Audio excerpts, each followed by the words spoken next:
नमस्कार दोस्तों, कैसे हो आप सब लोग। SSC JE civil 2024 paper one civil का हम सॉल्यूशन करने लग रहे थे। आज इस लेक्चर में हम 6 जून 2024 मॉर्निंग शिफ्ट का सॉल्यूशन देखेंगे। सॉल्यूशन स्टार्ट करने से पहले जो दोस्त चैनल पर पहली बार आए हैं उन्हें मैं अपना इंट्रोडक्शन दे देता हूं। एसएससी जेई 2023 सिविल में मेरी 8th रैंक थी।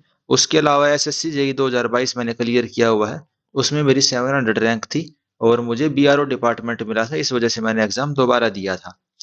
एसएससी जेई 2024 प्री में मेरे 141 मार्क्स थे, मेंस के अंदर मेरे 233 मार्क्स थे और मेंस में मेरी 95.18% एक्यूरेसी थी। प्री के अंदर एक्यूरेसी मेरी 89.31% थी। उसके अलावा दोस्तों, गेट का एग्जाम मैंने 3 बार क्लियर किया हुआ है। ये सब शो करने का पर्पज ये है कि जो आपको कंटेंट प्रोवाइड किया जा रहा है, जो पढ़ाया जा रहा है, वो मोर देन सफिशिएंट है इन सब एग्जाम को क्लियर करने के लिए। ये सॉल्यूशन आपका केवल एसएससी जेई एग्जाम के लिए नहीं, बाकी सभी एग्जाम के लिए भी हेल्पफुल रहने वाला है, चाहे वो स्टेट के असिस्टेंट इंजीनियर के एग्जाम हो या जूनियर इंजीनियर के एग्जाम हो। तो ठीक है, पहला क्वेश्चन। अच्छा, ये वाला क्वेश्चन हिंदी के अंदर है। तो एसएससी जेई के अंदर आप हिंदी और इंग्लिश दो लैंग्वेज के अंदर पेपर को अटेम्प्ट कर सकते हो। आपको एक डिफॉल्ट लैंग्वेज सिलेक्ट करनी पड़ती है और किसी क्वेश्चन में आपको कंफ्यूजन हो तो आप उसको लैंग्वेज चेंज करके हिंदी में भी कर सकते हो। तो केवल लैंग्वेज चेंज करके भी आप बहुत सारे क्वेश्चन को इजीली सोल्व कर सकते हो। तो क्वेश्चन को देखते हैं। बिल्डिंग और सिविल इंजीनियरिंग वर्क्स में आईएस कोड के अनुसार आयामों को डैश के निकटतम मापा जाता है। तो जो हम मेजरमेंट वगैरह करते हैं, तो लेंथ को हम नियरेस्ट किस टर्म के अंदर मेजर करेंगे। जो लेंथ होती है उनको हम नियरेस्ट 0.01 मीटर के अंदर मेजर करते हैं। एरिया होगा तो 0.01 मीटर स्क्वायर के अंदर, और वॉल्यूम होगी तो 0.01 मीटर क्यूब के अंदर उसको मेजर करेंगे। अगला question. A cantilever beam AB of length L is subjected to a downward load P at its free end। भाई कैंटिलीवर बीम है, P लोड लगने लग रहा है फ्री एंड के ऊपर, ठीक है। और अपवर्ड लोड P लगने लग रहा है X डिस्टेंस के ऊपर from the free and. The shear force will be. तो शियर फोर्स कितना होगा। शियर फोर्स क्या होता है भाई, जो नेगेटिव अपवर्ड या डाउनवर्ड फोर्स होता है उसी को हम शियर फोर्स कहते हैं। जैसे भाई आपकी ये कैंटिलीवर बीम है, फ्री एंड पे तो इसके ऊपर पी का लोड लगने लग रहा है और यहाँ ऊपर की तरफ इस पे पी का लोड लगने लग रहा है। तो शियर फोर्स डायग्राम्स का कैसा कुछ बनेगा भाई, इस वाले एंड पे डाउनवर्ड की तरफ पी फोर्स लगने लग रहा है, तो यहाँ इसका अपवर्ड की तरफ बन जाएगा, यानी कि पॉजिटिव बनेगा। यहाँ कुछ ऐसे पॉजिटिव बनेगा शियर फोर्स। यहाँ तक ऐसे चलता जाएगा, यहाँ फिर नेगेटिव है तो यहाँ वापस जीरो चला जाएगा और फिर बाद में जीरो चलता जाएगा। शियर फोर्स डायग्राम इसका ऐसा कुछ बनेगा। तो equal to P between the two point load, ये दो पॉइंट लोड है, ये वाला और ये वाला, इनके बीच में क्या रहेगा, पी लोड रहेगा। पहली स्टेटमेंट बिल्कुल सही है। और उसके बाद जो भाई फिक्स एंड है वहां तक जीरो चलेगा। अगला क्वेश्चन। नीचे की ओर शीर्ष वाला एक समबाहु त्रिभुज जिसमें लाल बॉर्डर और स्पेस सफेद पृष्ठभूमि है। भाई नीचे की तरफ पॉइंटेड करने वाला ट्रायंगल जो होता है वो कौन सा साइन बोर्ड होता है। ये साइन बोर्ड कौन सा, आप ये बताओ। इसको हम कौन सा बोलते हैं, गिव वे। इसको हम कौन सा साइन बोर्ड बोलते हैं, गिव वे, यानी कि रास्ता देने वाला साइन बोर्ड। अगला क्वेश्चन। प्रिंटर, स्कैनर, रेफ्रिजरेटर आदि से निकलने वाले अपशिष्ट को डैश कहा जाता है। लैंग्वेज देख के आपको घबराना नहीं है भाई, एक दो क्वेश्चन ही आएंगे हिंदी में, आगे वाले सारे इंग्लिश के अंदर, ये चिंता मत करो आप। तो जो प्रिंटर हो गया, स्कैनर हो गया, ये सारे इलेक्ट्रॉनिक डिवाइस हैं। आपका फोन हो गया, फ्रिज हो गया, इनसे जो वेस्ट निकलता है उसको हम क्या बोलते हैं, ई वेस्ट बोलते हैं। कौन सा, ई वेस्ट, ई अपशिष्ट बोलते हैं हिंदी में। अगला question. What is the primary factor that govern the shear strength of the sand. जो सैंड की शियर स्ट्रेंथ होती है वो किसके ऊपर डिपेंड करती है, फ्रिक्शन एंगल के ऊपर। जो फाई होता है उसके ऊपर डिपेंड करती है। किसके ऊपर, फाई के ऊपर। और क्ले की किसके ऊपर डिपेंड करेगी, सी के ऊपर, कोहेजन के ऊपर, ठीक है। अच्छे से पता है, सैंड के अंदर सी की वैल्यू जीरो होती है, क्ले के अंदर फाई की वैल्यू जीरो होती है। अगला question. A revise estimate should be accomplish by a. जो हम रिवाइज एस्टिमेट बनाएंगे उसके साथ क्या चीज लगी होनी चाहिए, तो उसके साथ एक कंपेरेटिव स्टेटमेंट भी लगी हुई होनी चाहिए। रिवाइज एस्टिमेट कब बनाया जाता है, जब भाई जो टोटल कॉस्ट है इनिशियल कॉस्ट से 5% से ज्यादा बढ़ जाए तब हम एक रिवाइज एस्टीमेट बनाते हैं और एक कंपेरेटिवली स्टेटमेंट बनाएंगे। उसमें अंदर हम ये बताएंगे भाई पहले ये कॉस्ट थी अब ये कॉस्ट थी, इंक्रीज हमारी क्यों आने लग रही है। अगला question, which of the following sewer section has the list perimeter for a given cross sectional area. तो इनमें से कौन से सीवर का सबसे कम पेरीमीटर होता है। तो जो सर्कुलर सीवर होता है उसका पेरीमीटर सबसे कम होता है। तो ये चीज आपको वैसे भी याद होनी चाहिए। सबसे कम पेरीमीटर कौन सी शेप का होगा। 2D के अंदर बात करें तो सर्कल की और 3D के अंदर बात करें तो स्फेयर की। तो स्फेयर का सबसे कम पेरीमीटर होता है और सर्कल का। अगला question, the passive earth pressure for a soil is. तो जो पैसिव अर्थ प्रेशर होता है एक्टिव अर्थ प्रेशर से हमेशा ज्यादा होता है। एक्टिव अर्थ प्रेशर का फॉर्मूला क्या होता है, P A sigma Z -2c√Ka। ठीक है, तो एक्टिव में तो क्या आ गया -2c√Ka और पैसिव के अंदर क्या लेते हैं +2c√Ka। यानी पैसिव वाला एक्टिव से हमेशा ज्यादा रहेगा और कितना ज्यादा रहेगा +2c√Ka या फिर Kp जो भी है उतना ज्यादा रहेगा। तो पैसिव अर्थ प्रेशर हमेशा ज्यादा रहता है। अगला क्वेश्चन, एक कैंटिलीवर बीम दे रखी है A B of length L carrying a point load P at the free and.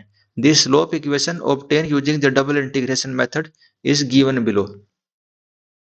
भाई डबल इंटीग्रेशन मेथड से जो स्लोप की इक्वेशन है वो मैंने लिख दी, E I D Y by D X is equal to -p LX-x² 2। तो इसके अंदर डिफ्लेक्शन कितना होगा भाई। डिफ्लेक्शन निकालने के लिए आपको एक बार डिफरेंशिएशन ही फिर से वो इंटीग्रेशन करना पड़ेगा। D Y by D X है ना, उसका आप जब इंटीग्रेशन करोगे तो क्या आ जाएगा, वाई आ जाएगा, यानी कि इसका डिफ्लेक्शन आ जाएगा। इसका इंटीग्रेशन क्या होएगा, तो -p तो वैसा का वैसा रहेगा, l इंटू एक्स, इसका क्या हो जाएगा LX² डिवाइड बाई 2 माइनस, अभी एक्स स्क्वायर का क्या होगा, एक्स स्क्वायर का हो जाएगा x³ डिवाइड बाई 3। भाई 3 नीचे आ जाएगा, एक्स स्क्वायर का x³ बन जाएगा। तो ये पूरा कैसे बन जाएगा, LX² divide by 2 minus x³ divide by 6। और हमें कहाँ पे निकालना है, eight the free and is given below find the maximum deflection बताना है। तो कैंटिलीवर बीम के अंदर मैक्सिमम डिफ्लेक्शन कौन से पॉइंट पे होता है, कैंटिलीवर बीम के अंदर मैक्सिमम डिफ्लेक्शन होता है फ्री एंड के ऊपर। कैंटिलीवर बीम में मैक्सिमम डिफ्लेक्शन होता है, जैसे ये आपकी कैंटिलीवर बीम है तो इसमें मैक्सिमम डिफ्लेक्शन कहाँ होएगा, जो ये वाला एंड है इसके ऊपर, ठीक है। और ये यहाँ से कितने डिस्टेंस दूर होएगी, ये यहाँ से L डिस्टेंस दूर होएगी। तो जो हमारा फॉर्मूला बना है उसमें L आप पुट करोगे तो आपका आंसर आ जाएगा -PL³ डिवाइड बाई 3i।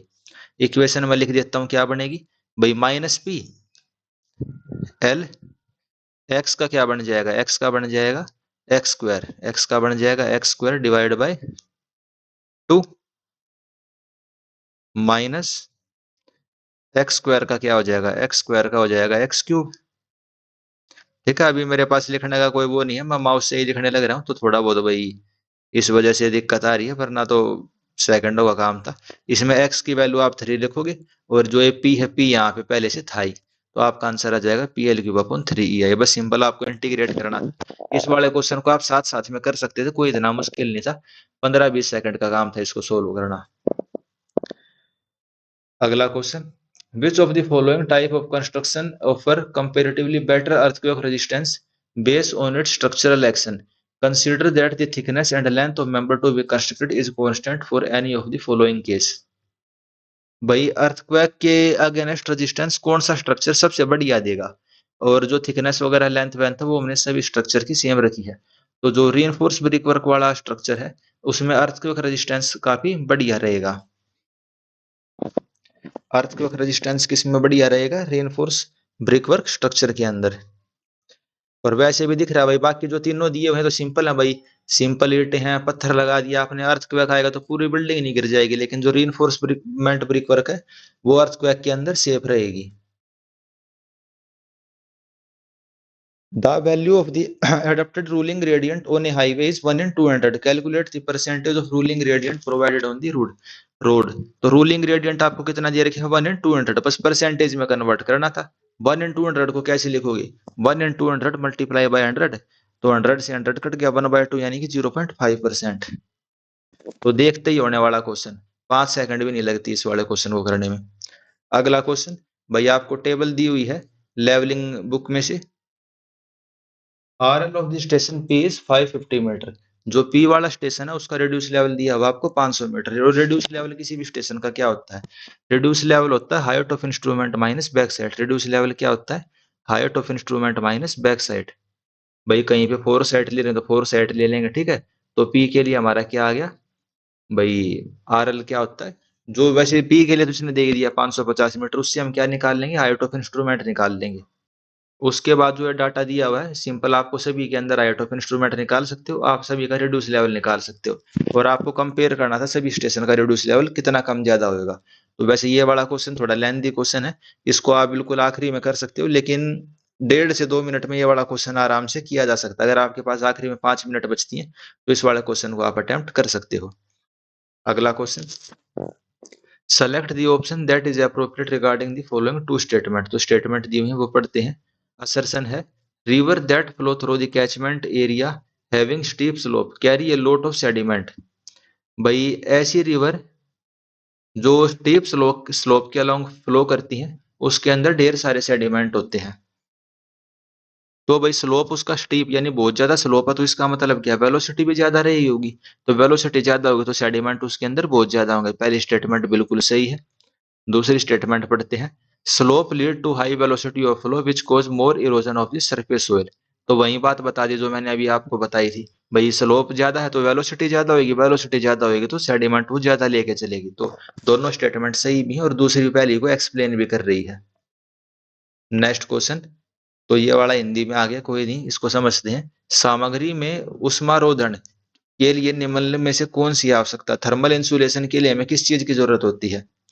तो थर्मल इंसुलेशन कब होता है भाई? उसका जो कंडक्टर जो होता है हीट कंडक्टिविटी वो कम होनी चाहिए, हीट कंडक्टिविटी कम होनी चाहिए जो थर्मल इंसुलेशन के लिए, ठीक है। जैसे कि भाई लकड़ी हो गई, लकड़ी की थर्मल इंसुलेशन कम होती है। भाई लोहा हो गया, स्टील हो गई, वो थर्मल इंसुलेशन उसका ज्यादा होता है, उसकी कंडक्टिविटी ज्यादा होती है।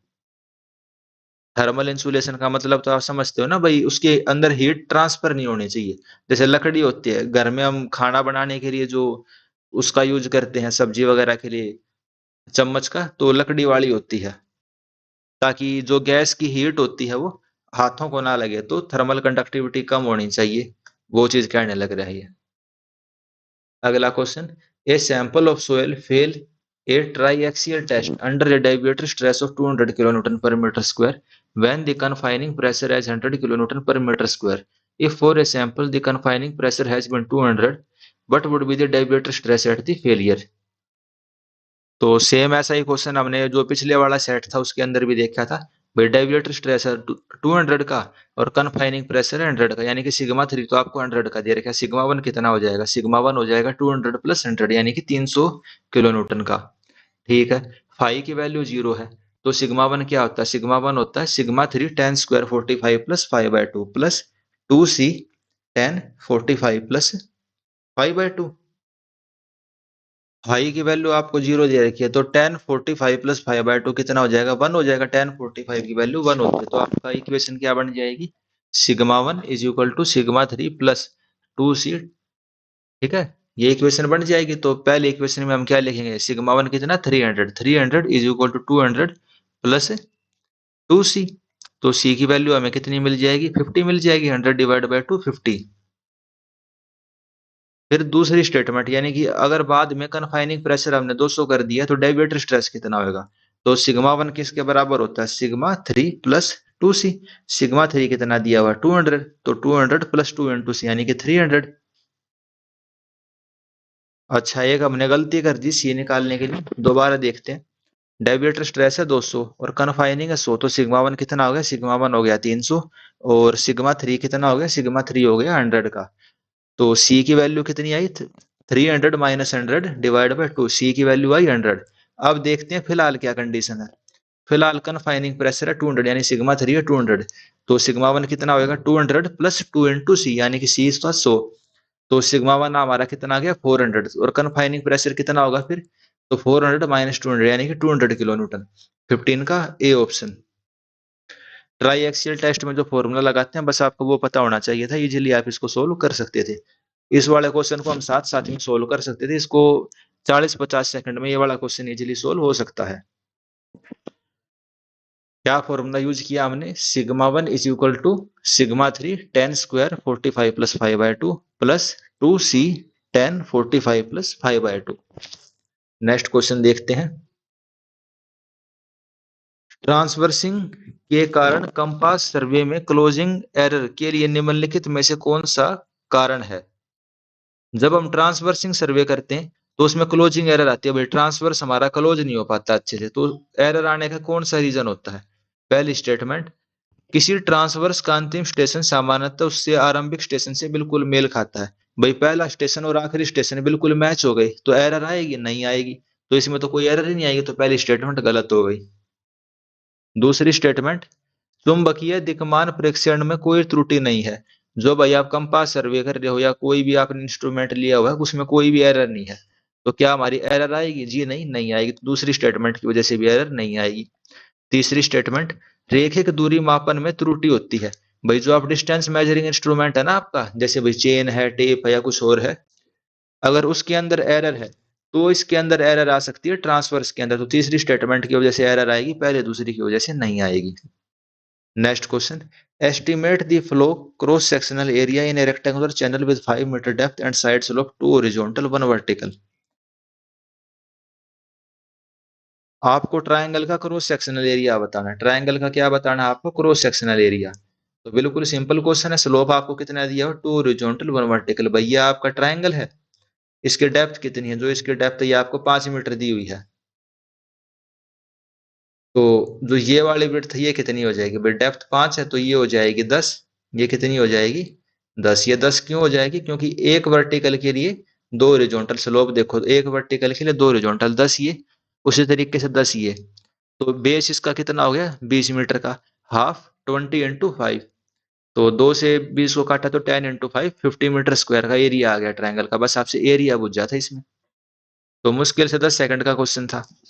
अगला question, select the option that is appropriate regarding the following two statement. Assertion reasoning दी हुई है, असर्शन पढ़ते हैं। In urban area roofing on built up area concrete and asphalt surface are major factor that inhibit infiltration and surface retention. जो urban area होते हैं भाई, शहर के एरिया होते हैं, वहां पे चारों तरफ बिल्ट अप एरिया होता है भाई, जगह जगह रोड बने हुए हैं, भाई पक्के घर बने हुए हैं, तो जमीन के अंदर पानी जा पाएगा?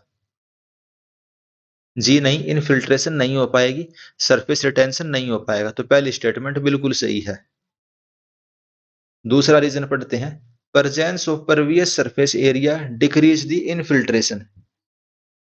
परवियस सरफेस है, परवियस का मतलब क्या होता है? एक तो होता है इम्परवियस, भाई जिसके अंदर पानी नहीं जा सकता।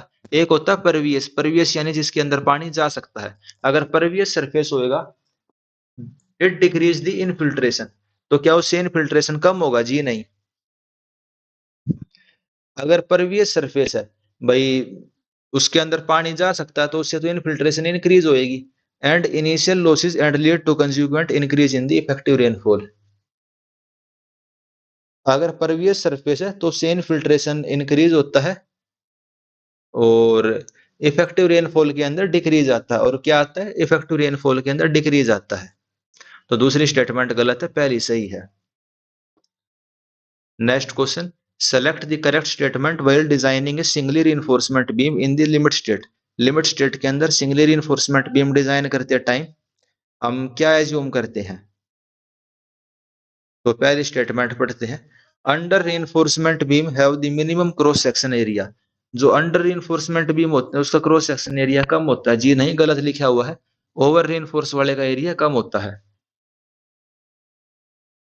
सेकंड स्टेटमेंट, ए डिजाइनर में हैव द मल्टीपल सॉल्यूशन। भाई आप कोई बीम डिजाइन करने लग रहे हो तो सॉल्यूशन तो उसके कितने भी हो सकते हैं, सही बात है।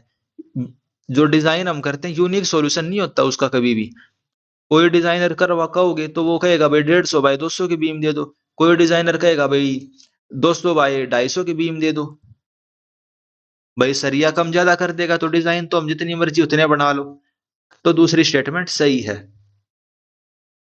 Third statement, only over reinforce beam are design. जी नहीं, गलत है, केवल ओवर रीइंफोर्समेंट बीम थोड़ी ना हम बनाते हैं। फिर है under reinforcement beam have a brittle failure, ये भी गलत लिखी हुई है।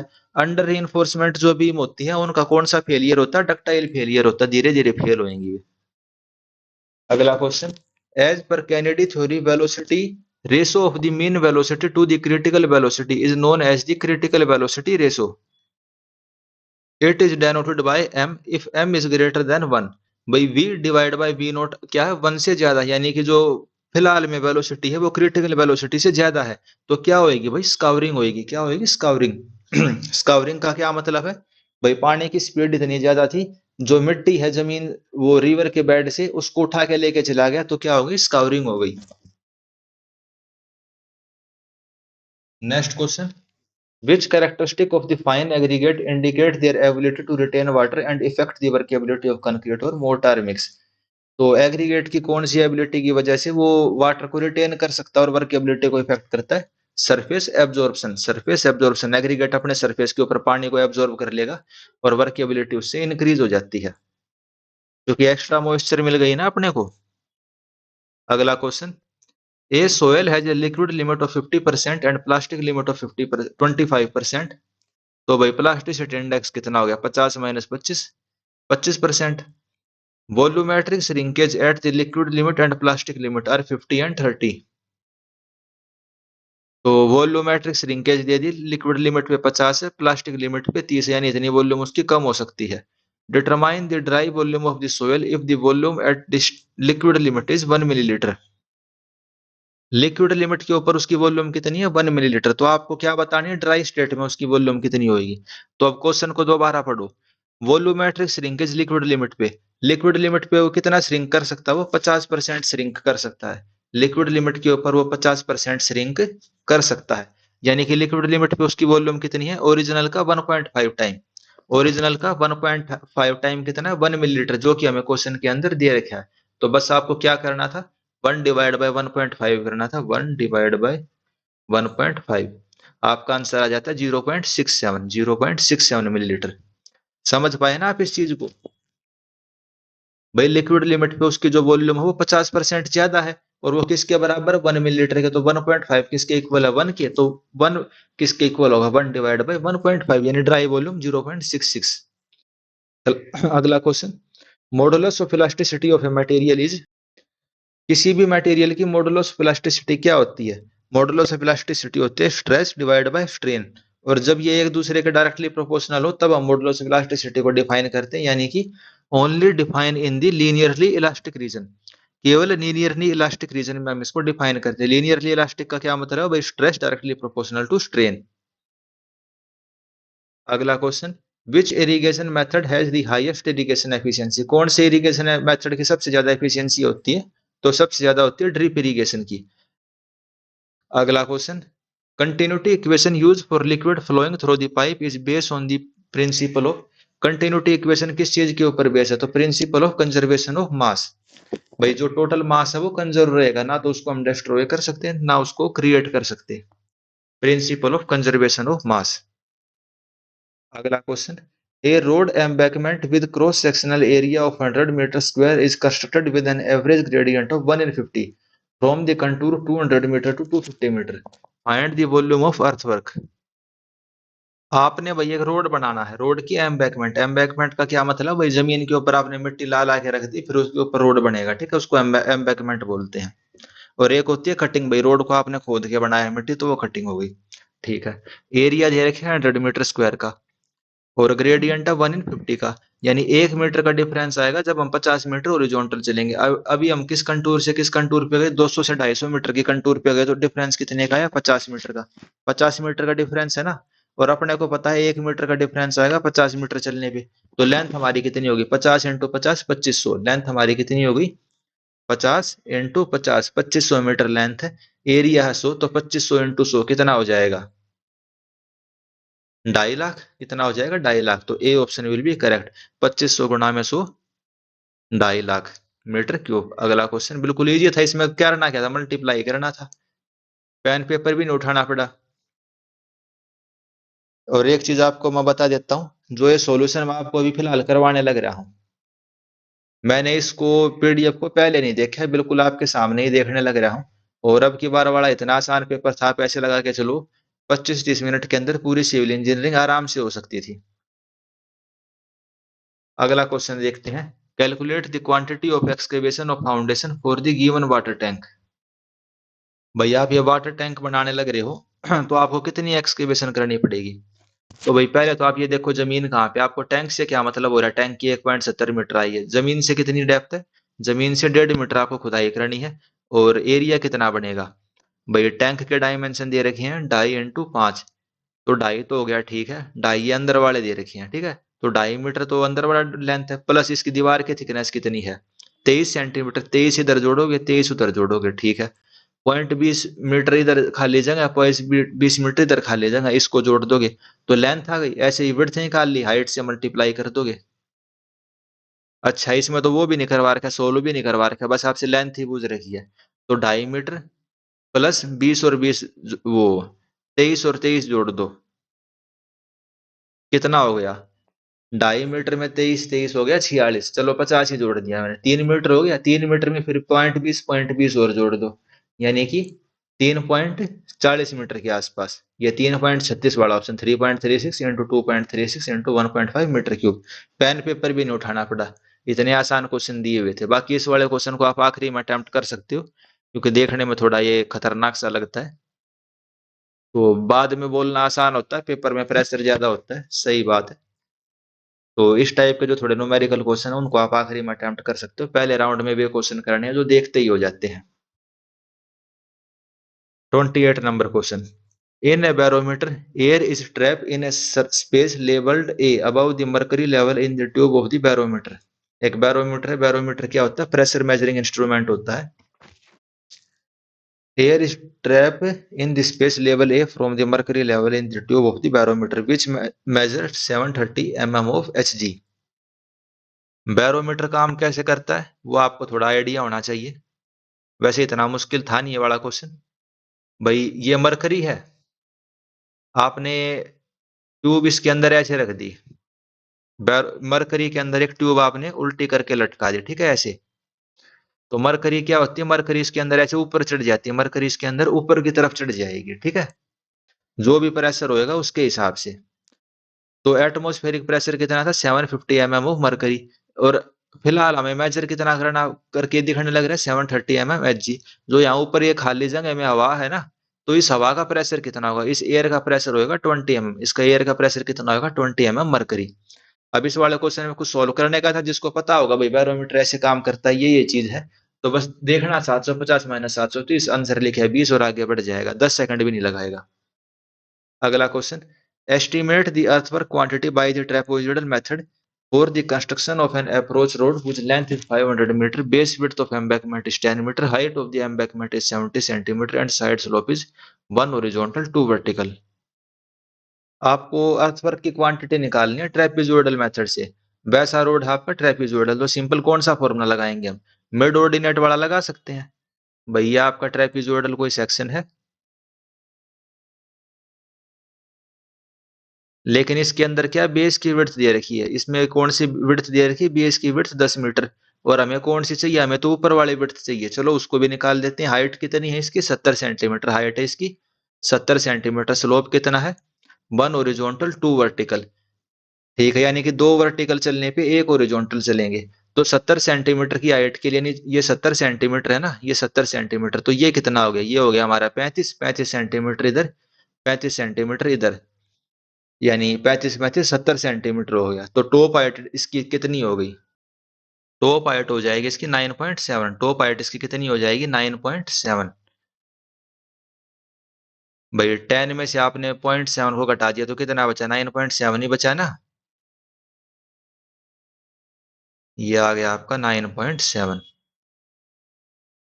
और 9.3 आ गया, ये 9.3। अब मिड सेक्शन फॉर्मूला क्या होता है? BD+SD²। बस वो फॉर्मूला लगाना है। तो बाकी ये कैलकुलेशन है इसके अंदर, इसको आपको आखिरी में करना था। मैं आपको कैलकुलेट करके दिखा देता हूँ कैलकुलेटर में। B × D। भाई विड्थ कितनी है इसकी? 9.3।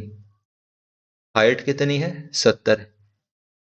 BD आ गया, प्लस स्लोप कितना है? भाई S/1 लेते हैं ना स्लोप इसके अंदर, तो स्लोप हो गया 0.5। डी कितना है 0.7 इंटू 0.7, ये आ गया 3.43। और इसकी लेंथ कितनी है 500।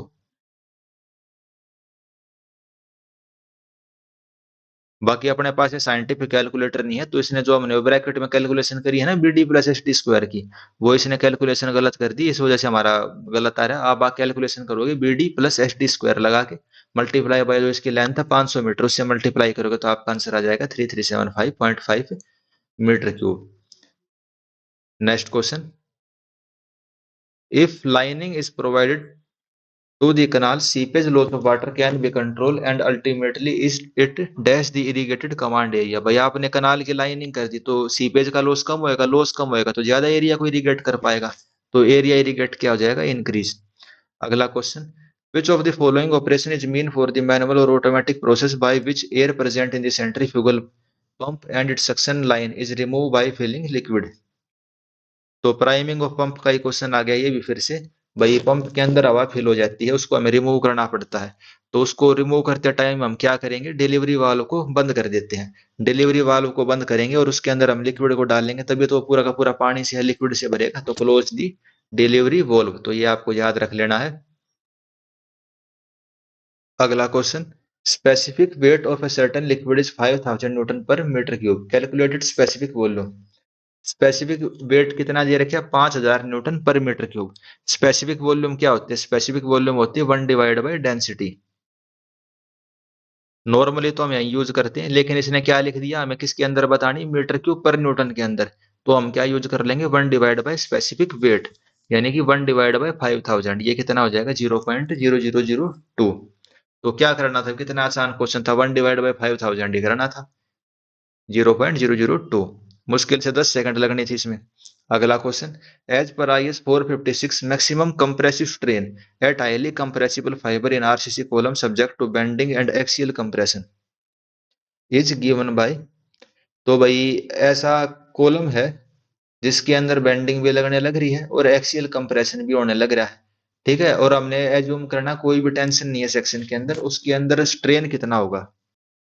ये नया वाला क्वेश्चन है, तो ये वाला क्वेश्चन एज्यूम करके चल सकते हैं कि भैया आप में से किसी ने नहीं किया हुआ। 0.0035 minus 0.75 into strain at the list compressible extreme fibre, ठीक है। मैक्सिमम कंप्रेसिव स्ट्रेन कितना होता है आरसीसी कॉलम के अंदर, जब उस पर बेंडिंग और कंप्रेशन दोनों एक साथ लगेंगे, तो 0.0035 minus 0.75 into strain at the list compressible extreme fibre, तो याद रख लेना ये लिस्ट कंप्रेसिबल है।